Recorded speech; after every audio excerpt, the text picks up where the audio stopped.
Hello guys, welcome to my channel myself Rita. আর এখন ভোর 6:30 বাজে।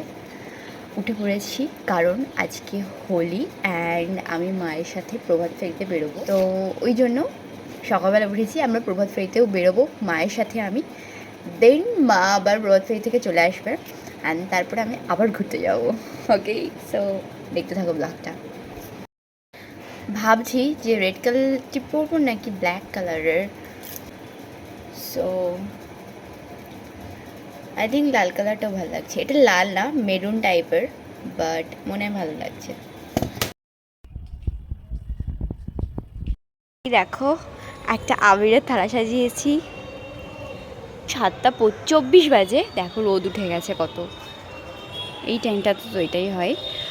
আর এই হচ্ছে তারপরে আমি আর মা মিলে কিছু ফটোশ্যুট করেছি, যার জন্য ছাদের এই অবস্থা হয়েছে। আর আমাকে কেমন লাগছে জানিও। নেক্সটটা আবার পরের ব্লগে আসছে।